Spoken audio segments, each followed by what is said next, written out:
안녕하십니까.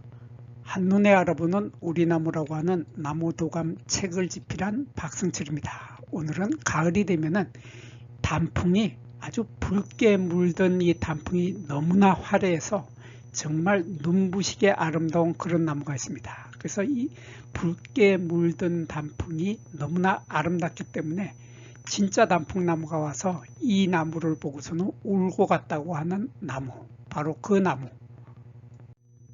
그 나무가 이 당뇨병의 혈당량을 낮춰주고 또 인슐린의 분비를 촉진시킨다고 하며 또 고혈압에 효염이 있는 것으로 알려진 바로 그 나무가 이 화살나무하고 회임나무입니다. 이 화살나무하고 회임나무는 두 나무가 아주 너무나 비슷해서 쉽게 구별하기가 어려울 정도로 닮아 있습니다. 닮아 있는데 이 화살나무는 가지에 보면은 가지에 화살의 날개 같은 그러한 코르크질이 달려 있는 것이 화살나무이고, 그러한 코르크질이 없는 나무를 회임나무라고 합니다. 그리고 이 두 나무는 봄이 되면은 봄에 새 순이 돋아날 때 그 새 순을 따다가 나물로 해서 무쳐 먹게 되죠. 나물로 무쳐 먹게 되는데 그 맛이 아주 일품입니다. 그래서 사람들은 요 두 나무에 새로 돋는 새 순을 보통 혼잎나물이라고 해서 뜯어서 나물로 해서 먹게 되는 그러한 맛있는 나무가, 맛있는 새순을 우리에게 제공해 주는 나무가 바로 화살나무와 회임나무입니다. 먼저 이 화살나무는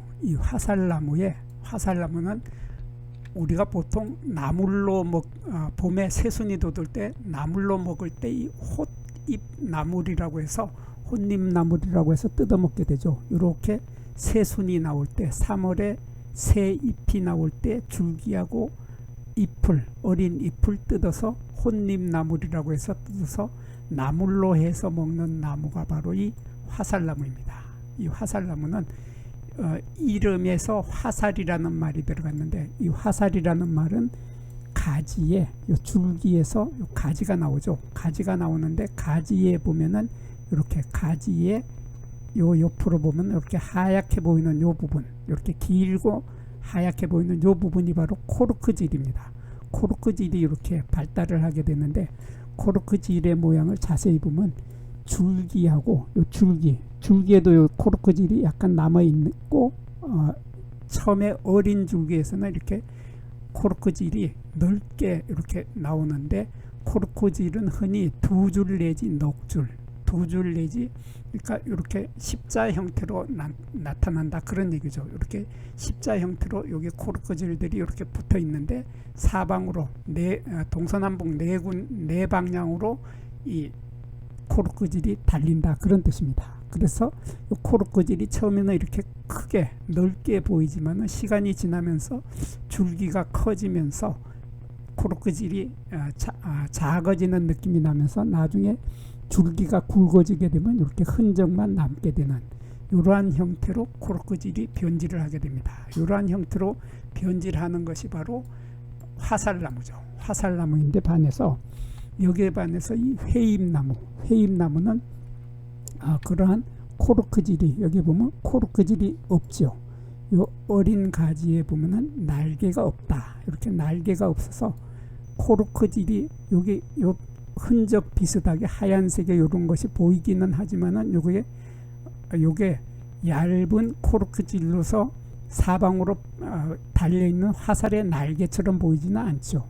이러한 흔적만 남아있고 여기에 날개가 달려있지 않다 하면은 요거는 회임나무입니다. 그래서 회임나무는 여기에 가지에 화살의 날개 같은 것이 없는 반면에 화살나무는 여기에 화살의 날개 같은 것이 붙어 있다 하는 이런 차이점으로 두 나무는 구별을 할 수 있습니다. 그리고 이 화살나무는 아주 재미있는 나무인데, 이 화살나무는 꽃이 피었을 때 보면 꽃이 이렇게 피죠. 이렇게 피는데 요 꽃차례를 보면 이러한 꽃차례를 한자로 취산화서라고 합니다. 취산화서라고 하는데 우리말로는 작은 모임 꽃차례라고 합니다. 작은 모임 꽃차례는 이렇게 꽃대가 올라오고 꽃대에서 작은 꽃자루가 갈라지는 이러한 형태로 하고 있는데 이 사진이 너무 멀리서 찍혔기 때문에 좀 더 자세하게 찍힌 사진은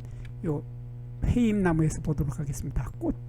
꽃이 피는 모습은 회임나무나 화살나무나 똑같기 때문에 요 회임나무를 보고 화살나무를 설명을 하겠습니다. 그래서 이걸 보면은 요게 길다란 이렇게 길다란 꽃대가 올라오죠. 길다란 꽃대가 올라오고 꽃대에서 다시 작은 꽃자루가 이렇게 나오고 꽃자루가 이렇게 하나 둘 셋 세 개의 작은 꽃자루가 나옵니다. 꽃대가 올라오고 꽃대에서 하나 둘 셋 세 개의 작은 꽃자루가 나오는데 이 작은 꽃자루 중에서 가운데에 있는 이 작은 꽃자루에서 꽃이 제일 먼저 피게 됩니다. 제일 먼저 피는데 여기에 보면은 이렇게 작은 꽃대가 있고 작은 꽃자루 3개가 있는데 요 가운데 있는 요 꽃이 제일 먼저 피지요. 그리고 양쪽에 있는 꽃은 요 꽃이 다 핀 다음에 그 뒤에 요 작은 꽃들이 피어서 이렇게 되는데 요 작은 모임 꽃차례 취산화서는 여기 올라가서 다시 또 3갈래로 갈라지죠. 또 3갈래로 갈라져서 요게 또 가운데에 있는 꽃이 먼저 피고 양쪽에 있는 꽃은 또 나중에 피는 이러한 형태로 꽃대가 올라오고 셋으로 갈라지고 셋의 가운데 꽃이 먼저 피고 또 여기 올라가서 셋으로 갈라지고 셋에서 가운데 꽃이 먼저 핀다. 이러한 꽃이 피는 순서, 이러한 꽃을 우리는 취산화서, 작은 모임 꽃차례라고 합니다.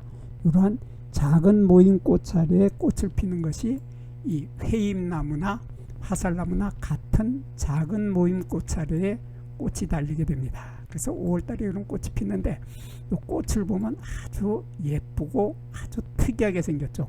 그래서 이 꽃은 보면은 꽃잎이 이렇게 4개가 있습니다. 4개 꽃잎이 있는데 4개 꽃잎에 여기 이 부분이 바로 꽃받침 조각이죠. 꽃받침 조각이 이렇게 4개가 있습니다. 뒤집어 보면은 꽃받침 조각이 이렇게 동그란 이런 꽃받침 조각이 있고 이 부분이 꽃잎이 4개가 있는 거죠. 그래서 이렇게 꽃잎이 4개가 있고 꽃받침 조각도 4개가 있는데 이게 샛노란색의 이 꽃밥이 이렇게 4개가 보이죠. 꽃밥이 4개가 보이고 여기 암술대가 있고 씨방 부분이 이렇게 4갈래로 여기 하나 둘 셋 넷 씨방 부분이 4갈래로 이렇게 구성이 되어 있습니다. 이렇게 여기 꽃잎도 4개, 꽃받침도 4개, 수술도 4개, 요 씨방 부분도 4개, 이렇게 해서 모든 것들이 4개씩으로 되어 있다 해서 이러한 꽃을 우리는 사수성, 4개의 숫자를 가진 성질이 있다 해서 사수성의 꽃이다, 그렇게 말을 합니다. 이러한 사수성의 꽃을 피는데 꽃 하나는 지름이 6에서 8mm 정도이고 이러한 꽃은 보면은 요거는 위에서 봤기 때문에 꽃밥만 보였는데 옆에서 보면 여기에 짧은 수술대도 보입니다. 여기 보면은 꽃밥 아래에 짧은 수술대가 보이는데 이렇게 수술대도 4개, 꽃밥도 4개 그렇습니다. 이렇게 이러한 꽃이 피는데 요 수술도 보면은 수술대가 있고 꽃밥이 있고 암술도 암술로서의 기능을 하고 수술도 수술로서의 기능을 다 하기 때문에 이러한 꽃을 우리는 쌍성꽃, 한자로는 양성화라고 합니다. 이렇게 한자로 양성화라고 하고 우리말로는 쌍성꽃이라고 합니다. 그래서 이 쌍성꽃이라고 하는 것은 이 꽃 하나가 나중에 열매를 맺을 수 있는 능력을 다 가지고 있다, 그런 뜻입니다. 그래서 이 열매들이 나중에 가을이 되면은 아주 화려하고 아름다운, 정말 특이하고 아름답고 화려한 이러한 열매를 맺게 되는데 이 모습을 만나게 되면 사람들은 정말 뭐 이런 신기한 열매가 다 있나 하고 감탄을 하게 되는데 그 꽃이 피었을 때 이러한 요 꽃이 양성화이기 때문에 쌍성꽃이기 때문에 꽃 하나가 모두 이렇게 열매를 다 맺을 수 있다, 그런 뜻이 되겠습니다. 그리고 이 이 화살나무, 이 화살나무는 보면은 가을이 되면은 열매도 예쁘지만 가을에 이 단풍도 정말 화려합니다. 새빨간 단풍이 들어가지고 나무 전체를 이렇게 빨간색으로 물들이고 있는 모습은 정말 진짜 단풍나무가 와서 울고 갈 정도로 그렇게 아름다운 단풍의 색깔을 갖게 되는 것이 바로 화살나무죠. 화살나무뿐만 아니라 회임나무도 마찬가지로 이런 단풍을 맺게 됩니다. 그리고 이 양면에, 잎의 양면에는 잎의 표면에도 털이 없고 잎의 뒷면에도 털이 없습니다. 그리고 열매를 보면은 열매는 이러한 열매가 맺게 되는데 처음에는 이렇게 초록색의 열매를 맺게 되는데 이런 동그란 초록색의 열매를 맺고 있는데 시간이 지나면서 가을이 돼서 10월달이 되면 이렇게 빨갛게 익기 시작을 합니다. 빨갛게 익기 시작해서 여기 새빨간 부분은 이 부분은 허씨 껍질이죠. 허씨 껍질이 있고 이 부분이 열매 껍질이 되겠습니다. 그래서 이 열매 껍질이 저절로 갈라지죠. 저절로 갈라지면서 그 속에서 씨앗이 빨간색의 씨앗이 나오게 되는데 이러한 열매를 우리들은 한자로는 삭과라고 합니다. 삭과라고 하고 우리말로는 튀는 열매라고 합니다.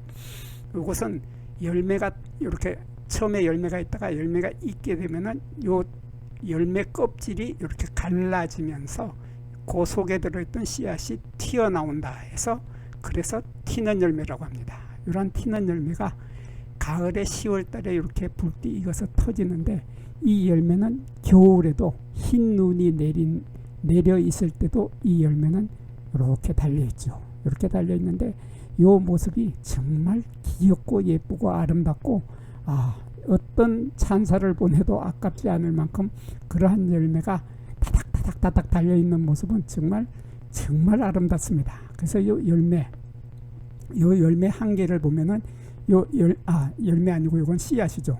요 씨앗은 보면은 길둥근꼴 타원형의 형태를 하고 있습니다. 타원형의 형태를 하고 있고 요 길이가 5에서 8mm 정도 되는 것이 이렇게 매달려 가지고 터져서 여기 매달려 있는 모습. 요 보면은 여기 요 시커멓게 보이는 요 부분이 바로 요 열매 껍질 부분입니다. 그래서 보면은 여기에 열매 껍질이 요건 바짝 말라 있는 거고 요건 지금 막 터져 있기 때문에 마르기 전의 모습이고 마르게 되면 새까맣게 이렇게 새까맣게 색깔이 변하면서 또르륵 말리고 그 속에 달려 이렇게 씨앗이 이렇게 여기에 매달려 있게 되죠. 열매 껍질 속에 과피에 이렇게 매달려 있게 되는 이러한 형태로 달리는데 이게 빨간 부분을 우리는 헛씨 껍질 가종피라고 합니다. 그 가종피 속에 이런 하얀색의 씨앗이 요 속에 한 개, 여기도 한 개, 이렇게 한 개씩 요 진짜 씨앗이 하얀색의 씨앗이 여기 들어있는데 요 하얀색의 씨앗을 요 빨간색의 가종피라고 하는 것이 덮고 있는 거죠. 그래서 가종피라고 할 때 요 종자는 종자 씨앗이라는 뜻이죠. 씨앗이고 피는 껍질이라는 뜻이기 때문에 요 종피라고 하는 말은 씨의 껍질이다 그런 말이고 요 가라고 하는 글자는 가짜라는 뜻이죠. 그래서 가짜 씨앗의 껍질이다. 그래서 우리말로 번역을 할 때는 헛씨 껍질이라고 합니다. 이러한 빨간색의 헛씨 껍질을 가지고 있고 그 헛씨 껍질 속에 씨앗이 들어있는데 이 빨간색의 헛씨 껍질은 열매살로 되어 있습니다. 열매살, 과육이라고 하죠. 과육이라고 하는 만져보면 약간 말랑말랑한 열매살로 되어 있는데 그 열매살이 씨앗을 싸고 있기 때문에 이러한 씨앗은 보통 씨앗을 싸고 있는 것은 딱딱한 것이 싸고 있게 되는데 이렇게 말랑말랑한 열매살이 싸고 있기 때문에 이러한 열매살을 우리들은 헛씨 껍질, 가종피라고 하는 헛씨 껍질이라고 부르게 되는 것입니다. 이러한 아주 특이하고 재미있는 아주 예쁜 이러한 나무가 바로 이 화살나무였는데 마찬가지로 회임나무도 마찬가지입니다. 회임나무도 꽃을 보면은 꽃이 휘사나서 작은 모임 꽃차례, 아까 요 사진을 봤기 때문에 이렇게 작은 모임 꽃차례로 올라오다가 셋으로 갈라지고, 이렇게 셋으로 갈라지고, 여기 올라오다가 또 셋으로 갈라지고, 이러한 형태로 꽃이 피는데, 꽃은 꽃잎이 4개고 꽃받침 조각도 4개. 그래서 이러한 꽃은 사수성의 성질을 가지고 있다. 4개씩을 가지고 있다 해서 사수성인데, 사수성의 꽃인데, 열매는 10월달이 되면 이렇게 열매 껍질이 저절로 이렇게 터져버리죠. 저절로 터지면서 속에 있던 씨앗이 튀어나온다 해서, 그래서 튀는 열매, 사과입니다. 그리고 열매는 지름이 5에서 8mm 정도 되고, 그 속에는 씨앗, 하얀 씨앗이 들어있는데, 이 하얀 씨앗은 이렇게 열매살, 과육이라고 하는 열매살이 이 가종피, 헛씨 껍질로 쌓여 있는 겁니다. 이 빨간색의 열매살을 우리는 가종피라고 하고, 우리말로는 헛씨 껍질이라고 하는데, 그러한 헛씨 껍질이 하얀색의 씨앗을 싸고 있게 되는 그러한 형태로 하고 있고, 이러한 열매 껍질이 이렇게 달려 있는데, 열매 껍질에 이런 빨간색의 헛씨 껍질에 쌓여 있는 씨앗이 대롱대롱 매달려 있다. 그리고 10월달의 이 모습도 아주 예쁘고 아름답죠. 이러한 열매가 겨울에도 눈이 내렸을 때에도 달려 있는 모습은 조금 전에 봤던 화살나무나 회임나무나 같습니다. 이러한 예쁜 열매를 갖고 있고, 회임나무도 가을 단풍이 붉은색의 아주 아름다운 나무가 바로 회임나무입니다. 여기에서 잠깐 구독과 좋아요를 누르는 시간을 갖도록 하겠습니다. 여기 나무도감 공부는 박승철이 사진을 찍고 박승철이 글을 쓴 한눈에 알아보는 우리 나무라고 하는 나무도감 책을 펼쳐서 공부를 하였습니다. 공부를 하고 난 후에 만나게 되는 나무는 바로 내 친한 친구를 만나는 것처럼 반갑고 호기심 넘치고 흥미진진한 기쁨을 가슴 가득 안겨주게 될 것입니다. 오늘의 공부는 여기서 마치도록 하겠습니다. 감사합니다.